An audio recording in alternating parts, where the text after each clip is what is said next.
CRFI. If you're like many women, you've been to a birthday party or a small office gathering, an event that's meant to bring people together.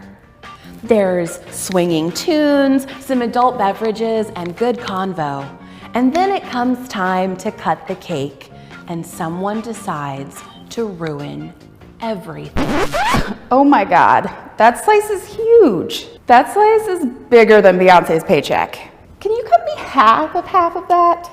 A cake-related fat-phobic incident, or CRFI, is that moment when it's time to eat delicious cake and it's interrupted by a moralizing impulse. Inevitably, there's always someone at the party who has to declare publicly that their slice is too large, and that the person who's cutting the cake, almost invariably a woman, must do some disproportionate amount of labor in order to accommodate their need to feel superior. Let's take a look.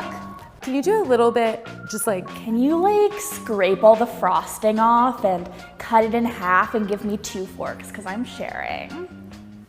Small, a little bit more, tiny, no, less than what you're smaller, please. Could you just cut my piece into 12 equal symmetrical little pieces and put each one into a tiny little Tupperware so that I can have a bite for each month of 2018? Thanks. Smaller. Let's take a step back and view what's happening through a critical feminist lens. CRFIs typically happen in environments where there are primarily or exclusively women. Women are disproportionately negatively affected by diet culture because diet culture maps onto sexism. Like many parts of diet culture, there is a significant performance component. You have to show others that you are being good. Controlling how much you eat is part of what it means to be a, quote, good woman. This kind of behavior is a way for people to keep other people in check through food moralizing, surveillance, and policing. These are the mechanisms that are at the core of diet culture and weight control. The idea that you can position yourself as superior to others through self-control and self-denial is super sexist. CRFIs have a history of creating a hierarchy among women and ultimately in maintaining misogynist expectations. I'm not gonna lie, bruh. Fat bitches need to shut up, bruh. I'm not gonna, in all respect and all honesty, not gonna lie, it be a lot of the fat hoes talking. You fat bitches need to shut the fuck up. On God. Hello, ladies and gentlemen, and I hope you're all having a great and wonderful day. And unfortunately for, at least maybe the people that you just watched that horrendous and cringeworthy video, you're probably not having a great day at all. You're probably wanting to scream at the rooftops and telling JMReports, why in God's name did you force me to watch that video? Because I love you, and I want you to suffer just as much as I did. But no, in all reality, this is what San Francisco hired. They hired a fat activist, an overweight fat activist, mind you, to discuss on weight stigma. Yeah, so, this is the reason why California and San Francisco, LA, it's just lost. They're a lost place. Honestly, I really hope that that California just starts drifting off into the ocean, away from our society, away from our country, because obviously, they're a lost cause. They need to go away. They need to be a separate state entirely. They need their own country, because that way they can run everything into the ground and, maybe give up those 50 electoral votes, and maybe the Democrats may never win anything again, because, dear God, what are we watching? What are we dealing with here? What we have here, guys, is from the Post-Millennial saying, San Francisco hires overweight fat activists to give guidance on weight stigma. I wish you could make this crap up, man. I wish you could do it. An overweight fat activist disclosed that she has been hired by the city of San Francisco to provide guidance on the prevention of weight stigma. On Monday, Virgie Tovar reported the news to her more than 82,000 followers on Instagram. This comes after California Governor Newsom announced the state's own version of Doge, President-elect Donald Trump's Department of Government Efficiency, which is meant to eliminate wasteful government spending. Well, if this is going to be your own type of Doge, Gavin Newsom, I'm concerned, considering the fact this is a massive waste of government spending, and this may actually get people killed. So I don't think it's going to be the same thing here, because the government spending, getting rid of the government spending on Trump's side is that, it saves a lot of Americans money and helps people, and, nobody dies in the process. However, people die what you're doing here. Tomar42 wrote in the Post, working with a team at the San Francisco Department of Public Health as a consultant on weight stigma and weight neutrality. She added, I'm unbelievably proud to serve the city I've called home for almost 20 years in this way. This consultancy is an absolute dream come true, and is my biggest hope and believe that weight neutrality will be the future of public health. Oh, it won't, because as soon as we figure out what's been happening here, and more people die to your insanity, that's not gonna, it's gonna be massively turned back. I was gonna say, Tomar, who has a master's degree in sexuality studies, of course they do, because why wouldn't they? From San Francisco State University, is an activist who is dedicated to fight against weight discrimination and dieting. The Blaze reported that she is the author of several books such as You Have the Right to Remain Fat and The Self-Love Revolution, Radical Body Positivity for Girls of Color. Yeah, because this is a great person. This is a great, great person. Tovar explained her campaign against unrealistic thin beauty standards in a 2017 interview unearthed by the publication. I was born a fat person to a fat-hating culture. Okay. I made myself a sick trying to lose weight even when I was trying at my hardest. I wasn't anywhere near a weight where people would say I was normal. This work felt like only the way I could survive. I wasn't going to live in a life of shame anymore. No, because you didn't try hard enough. And I'm pretty sure that, by just judging by your appearance there, you're not actually the greatest looking person, either regardless whether you were thin or not. So that's beside the point. But outside of that, being thin is actually good because it keeps you from dying. Tovar posted on her Instagram that in recent years she has gone no contact with her family. Her page is filled with content about how to throw sides, inclusive holiday parties, the problem with diet drug Ozempic, and commentaries on the politics of fatness. So, yeah, that's what we have here. And this is what the Libs of TikTok has been saying here with this, saying the San Francisco Department of Public Health just hired this fat activist to consult a weight stigma. They state on their site that weight discrimination occurs in the media and fat people face barriers in education. They don't. They really don't. You want to know that? Because the majority of my family is overweight. And the weight barriers are, not really affecting them in any kind of way. One is making a lot of money in a certain city, and another is, a costume designer. I don't know how much money they're making. But, you live what you live what you do when you do that. But weight discrimination was not really a thing. But, of course, you do you, idiot. It says, this is what the person here is, and then weight bias and weight stigma. People who have a higher body weight are vulnerable to stereotypes, bias, bullying, and discrimination in our society, known as weight bias or weight stigma. These experiences occur for both children and adults in many aspects of daily life.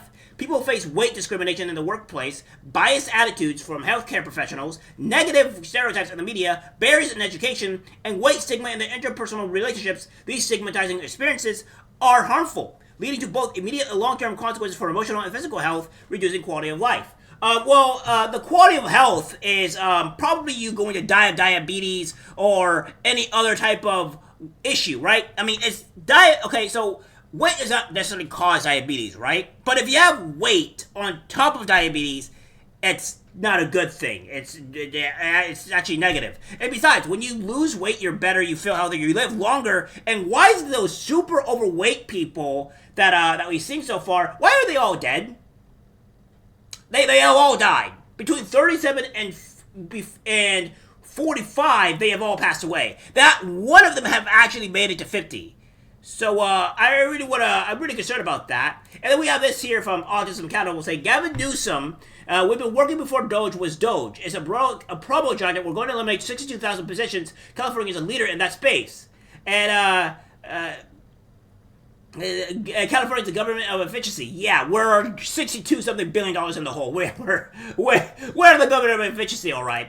And this is what this fact activist has to say here. It says, San Francisco hires taxpayer-funded fat positivity expert to combat weight discrimination. Hi, my name is Virgie Tovar, and I'm the author of You Have the Right to Remain Fat, as well as a few other books on fat positivity and body acceptance.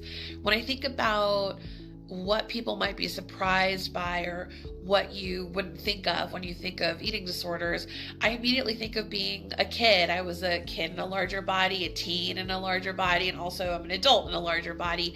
And the message I always got from my doctor was shrink your body by any means necessary. And it really felt like there was a sense of a don't ask, don't tell. So because I truly believed, right, and this is where I think the surprise comes in. I really believed that this was about my health. I really believed that my doctor was right. Because why would I believe anything? Hi, my name is Virgie. Because he is right. Because if you lose weight, you become healthier. If you're obese, if you are fat, you have a more likelihood to die from being overweight. It's not really that hard. It's really not that hard to understand, really. I mean, can we really just say that, like, oh, well, it's not because of my health. Fatness can't do it. Okay, well, so let's go look at what fatness does to you, right? What are the causes of being overweight? And the causes are here, simply what we see here, is that being overweight can lead to many health conditions, including cardiovascular disease, type 2 diabetes, musculoskeletal disorders, cancer, kidney disease, gallstones, sleep apnea, depression, pregnancy complications. Obesity is largely preventable by achieving energy balance between calories consumed and calories used. And it also says being overweight or obese can have a serious impact on health. Carrying extra fat leads to serious health consequences such as cardiovascular disease, mainly heart disease and stroke, type 2 diabetes, and etc. etc. This is from the WHO, which if you want to talk about this, right?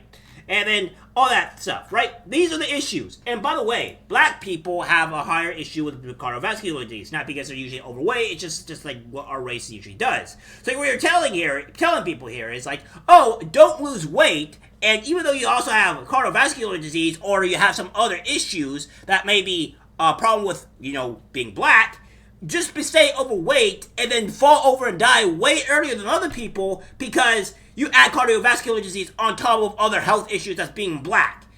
This is just stupid, right? This is really just stupid on what she's doing. So she's advocating for death for people. She's advocating for the bad health for people, and this is what San Francisco does. They don't actually care about their citizens. They don't care about the public, because if they did, then probably wouldn't be allowing this whale to be the health administrator or advisor for this. Yeah, so what we have here is a complete travesty of health, and we're probably going to see a lot of people maybe pass away due to this, because you're giving people false information. You're giving people the thought process of thinking like, oh, it's okay to be overweight and obese, and nothing bad is going to happen to me, and then I'm just going to go and pass away. Let's go look at this, by the way. Look at all of this that is going on here. Well, we have this, right? Where TikTok star Wolfer69 died of a presumed heart attack, according to his brother, aged just 33 in January. In real name, Taylor Lejeune, he did not flaunt his weight, but amassed 1.9 million followers by posting videos reviewing bizarre food, etc. So yeah, he died of heart disease. Well-known activist, professor of fat studies, Dr. Kat Paz, who questioned the links between weight and health, lost her life age 42. Based at Massey University in New Zealand. Oh no, she passed away. Oh, here's another one. The final video is posted to Brittany Soar's TikTok page, making for upsetting viewing. Speaking tearfully to the camera, the 31-stone social media star who often posted defiantly body-positive content about how hot she felt in certain outfits admitted to the shocking candor that she had ruined her life with food and binge eating. So, yeah, she's no longer alive. She's no longer here. And then, of course, Jamie Lopez, who started a U.S. reality TV show, Superside Salon, died from heart complications, age 37, last December. So, are you seeing this? Fight probably has become essential news regarding America's culture war. And, yeah, so you guys are seeing the common thing here, right? Where,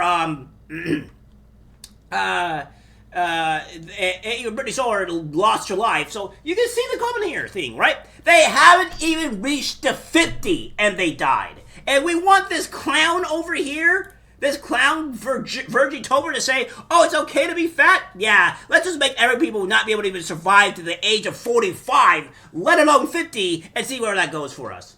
Alright guys, that's it for the video. Like, subscribe, share, as always. Take care, my friends. I'm disgusted by what I see in public. Even people closest to us can't be trusted, 'cause it's algorithmic disease, the social media.